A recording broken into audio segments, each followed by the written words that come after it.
My name is Widenius, creator of MySQL and MariaDB, and today I want to talk about one of the interesting new features in MariaDB 10.5. MariaDB 10.5 has lots of interesting features, but most of those are kind of invisible. They are regarding optimizations and cleanup of code and enabling future things. But one of the two visible features is MariaDB column store and MariaDB S3. And as I wrote MariaDB S3, I want to talk about that today. So what is MariaDB S3? It's a storage engine for MariaDB that is read-only and stores data in S3. And so it's mainly meant for archiving, backups, or for sharing data with others.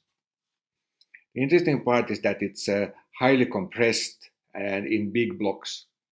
And by using 4 meg blocks as default, you get really good compression, usually 70%. But at the same time, because this is a storage engine with full index and support and all row format for support, you also get maximum speed of that. So it's based on the area storage engine, and it supports all the optimizations and key formats and row formats that area supports. But what is nice with the S3 engine is two things that makes it extremely useful and not comparable to other methods to back up data. First, the data are automatically discoverable, and also the data can be accessed simultaneously by multiple servers, totally independent, that it doesn't even know about each other. And that's thanks for being read-only data. So it's the S3 engine exists in MariaDB 10.5, but for those who are running MariaDB enterprises, that's customers to MariaDB Corporation, they can also use it with MariaDB 10.4 and even with 10.3. So we have backported it to those because of customer demand. So what is Amazon S3? For those who doesn't know about S3, think it about as storage of files in the cloud, where you can basically only list the files, what data you have stored. You can put files there, and you can retrieve those, and you can delete. There's no easy way to do move or rename. You basically have to remove the file and then copy it there again. So S3 is basically a really nice file storage, quite slow for small files, but it's not something that is designed for a database. So when I heard that we should do a storage engine for S3, I thought that's some kind of a waste of time and not really usable for many users. We did have a customer who had a very particular need for it, so I implemented it. But the more I've been thinking about and talking with people about S3, I've seen that it has a really good purpose and is a really great addition to the MariaDB storage engine. So when you look at the S3 storage, and so files are stored in buckets, and one bucket can then have many files storing under a key. So it's not like a file system. It's like a key value store, but because different parts of the file name that are separated by slash, and thanks to the AVS tool LS, it feels like a file system, but it isn't really. It also makes it quite hard to make a usable database working directly on S3. So when we go and look at how MariaDB has enabled the S3 storage engine, we're trying to make it as simple as possible to move data to S3 and back. So to move a table that you have, any table, you just do alt that table and put ENG in S3, and then the data will be first internally converted to an area table, because area is the internal format for S3, and then it will be copied to S3. And if you want to convert it back, you just do an alt table and put some local storage engine like MariaDB or area or anything else.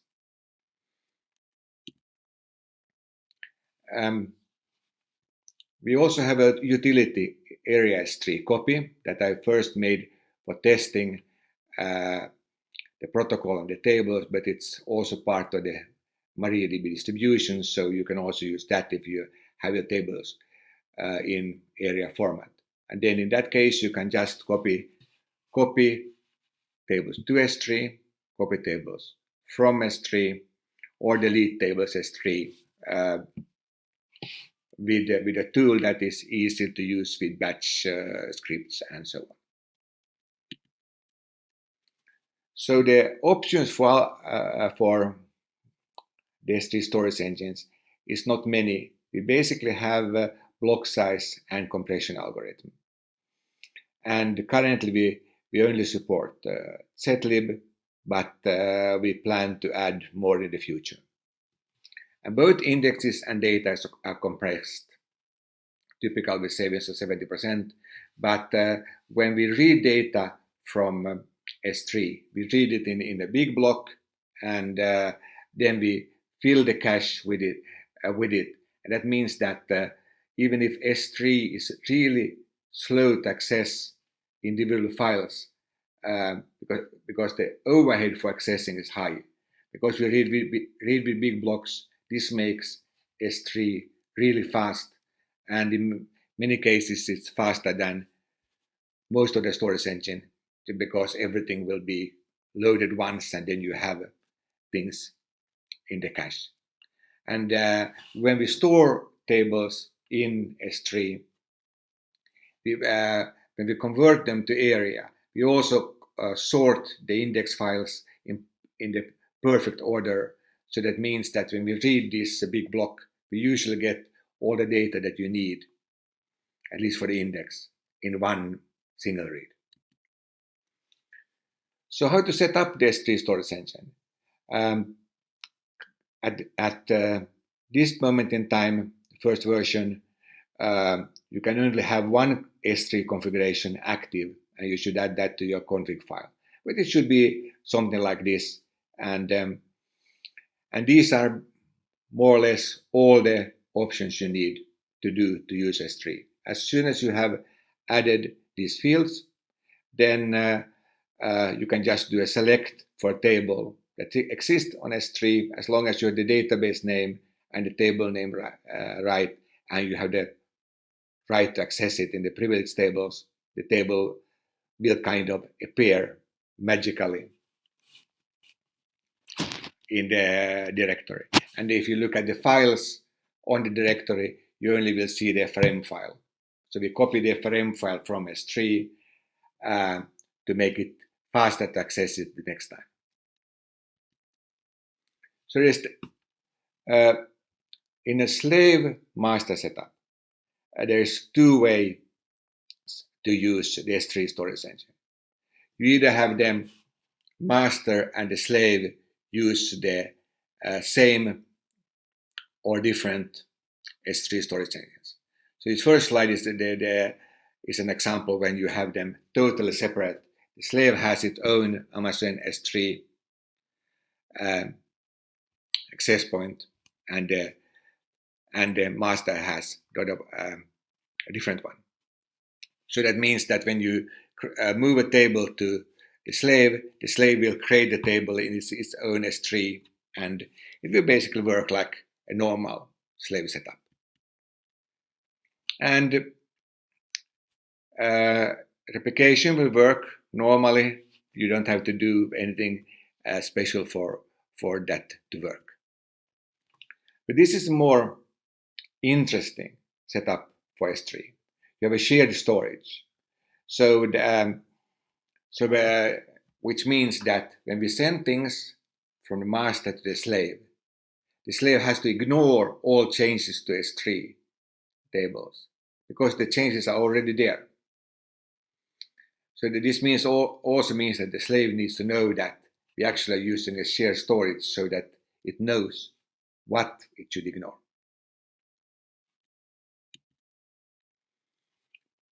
So for this to work, the server has to know a little bit of what's happening and also the slave. Internally, the slave has to ignore all create tables or alter tables or changes to tables that could be in S3, and also renames. But if you have a table who is moved on a master from a local MariaDB table to S3, the slave needs to know that it needs to remove its local MariaDB table. Of course, it doesn't need to create a table in S3 because it's already there.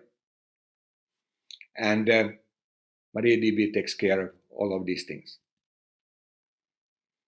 And on the master,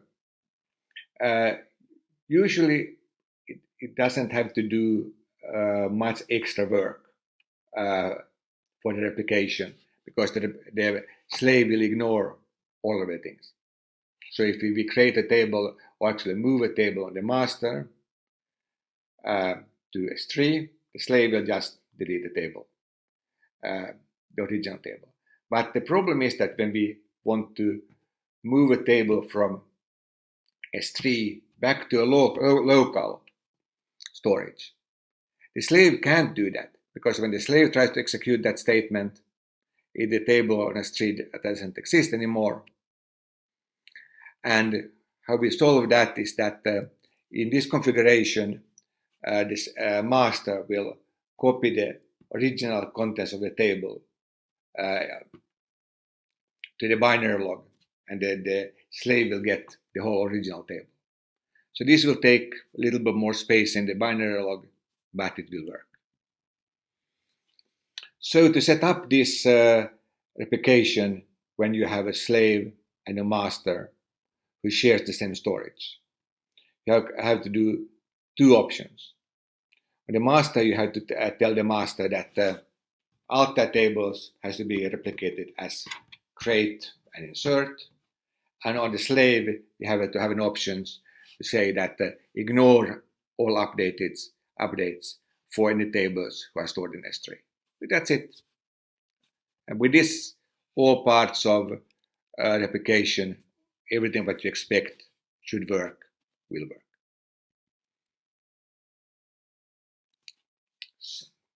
So now we will go from using of S3 to go to how this was implemented. So the next part here is mostly for developers, but knowing how things work may also get you more ideas about how you can do this, use this feature in more interesting ways. When I got the task of trying to create a storage engine that would store things in S3, I was first looking at the AWS recommended interface and was trying to get that to work for about 1 week or so. And it's probably a great interface if you're going to use files. But if you want to use something that is parts of files and simulate a block device, is definitely not something that is recommended to use. It was way too hard to use and also way hard to understand because of these templates on top of templates and so on. And especially when I wanted to do something or needed something very, very simple, basically read the whole file or write the whole file or check if a file exists. So after some time playing with this one, I decided this is definitely not the way to go.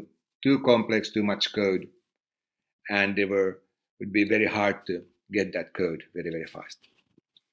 So we decided in MariaDB to instead create our own layer for S3.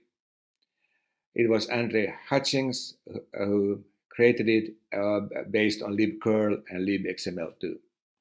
And we have released this as a separate project under GPL2.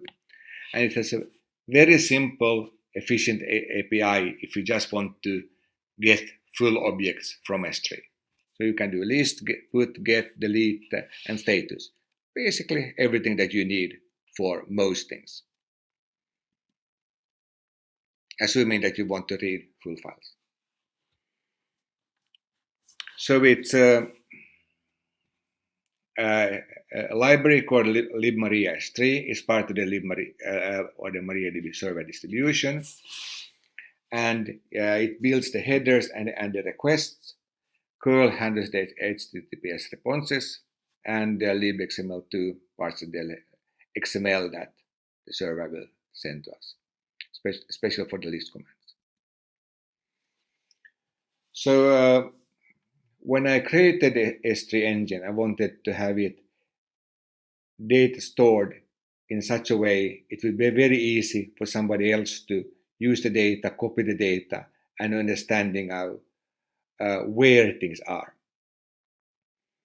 So trying to somewhat emulate the storage layout that we have in normal MariaDB, but splitting the index file and the data files into blocks so that we can easily retrieve those and somewhat simulate the block interface, but with very, very big blocks. So each block is basically 4 meg or the block size that you have specified in your config file. So you had the FRM file stored in a separate file in S3, and then you the index blocks also separate, and then the index file and data file is split into a lot of blocks. And the reason I wanted the FRM and the first block on the area separate was that we use FRM for discovery. So when you in MariaDB use a file name that doesn't exist, internally MariaDB will go to all storage engines that support discovery and say, do you know something about this name? And for S3, I only need to do one lookup to see does the FRM exist. Then I know that the table is an S3 table. We will copy the FRM as kind of a cache to MariaDB local, and then it's usable. So here's an example for storing a table in the database foo with the name test1, how it's stored in S3. And I'm using the AWS S3 tool to look at things. So if you're using the storage engine, the S3 storage engine, I really highly recommend you to download the AWS tool from AWS, because that allows you to look at the data and even manipulate or copy the data to other places or other S3 instances so that you can then immediately access it with MariaDB. So I didn't want to write a full storage engine just for doing this S3. I thought we should do it as an easy project and not too much development time, and also want to be able to support all functions that a normal storage engine supports. And area was a logical choice because it's like MyISAM, but it has newer code, and having the block format was something internally in area was easy to map to the S3 format that was used. The only difference is that the normal block format in area is 8K, while in S3 it's dynamic factor of the area block size, but basically of any size. And the 4 meg was chosen just based on benchmarks at the original customer who wanted to have the S3 engine. So the only big difference in the area storage engine is that when we read a block, instead of reading 8K, we read 4 meg, and then we split it into the area page cache. We have a different page cache for S3, but it's still using the same code. And the end result was that to add a totally new storage engine into MariaDB based on area was quite little code and a small change. So as you can see, it's 66 files was changed with some 4,000 lines inserted. And here you have the important file names that was changed, or actually these were the one who was added for the S3 storage engine. So that you can do a full storage engine with 8,000 lines. I think that's a quite useful number to see the benefits of the storage engine interface we have in area. And in area itself, I had to do some changes to support compression and these big pages. And that was done in Maria Open and Maria Page Cache.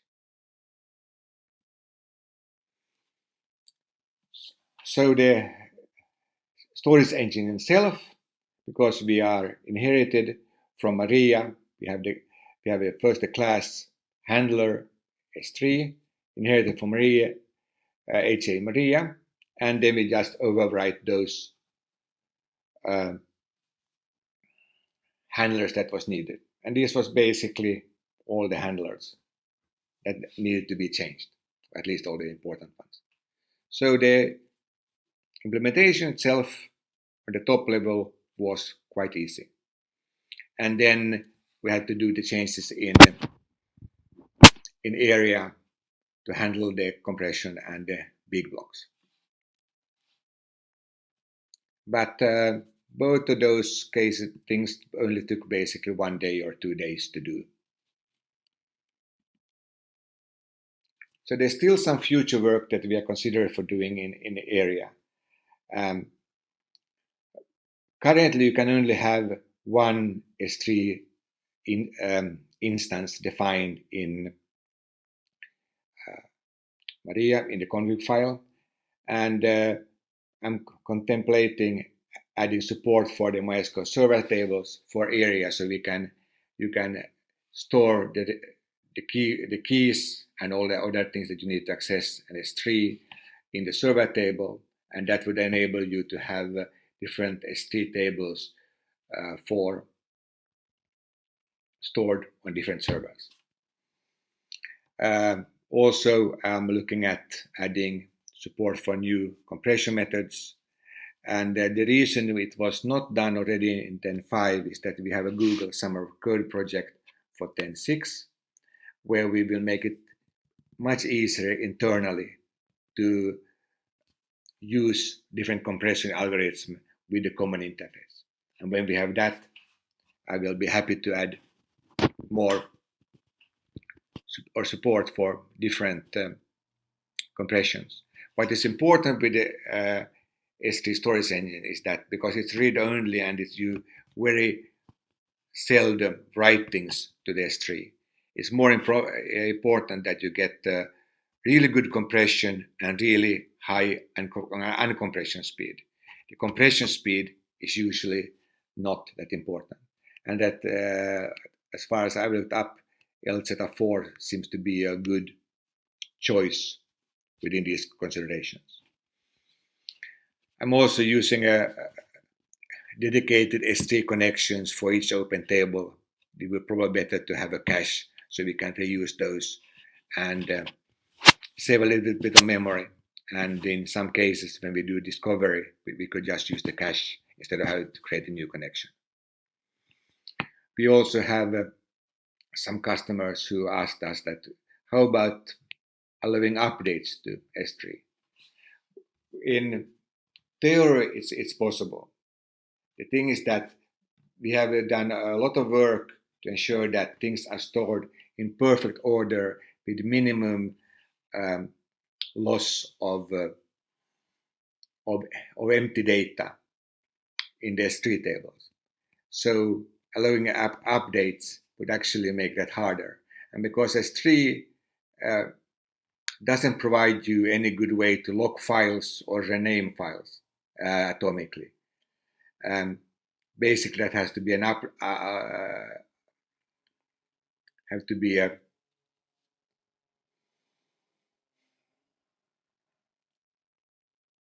okay, let's cut and try to do this page again.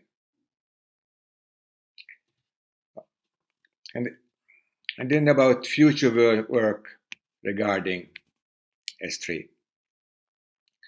Currently, you can only have one definition for S3 instance. But sometimes there will be probably a need to be able to have tables separated on different S3 instances. So the idea is to store the AVS definition in the MySQL servers table, like we do for Spider and Federated, and that would allow you to split tables over different servers. If you also want to add more compression options to S3, the reason that was not done in 10.5 was that in 10.6 we have a Google Summer of Code project that has the intention to make it easy to use different compression algorithms with the same interface. And as soon as that is done, it will be very trivial to add new compression options to S3. I would also like to have a shared cache for all S3 connections.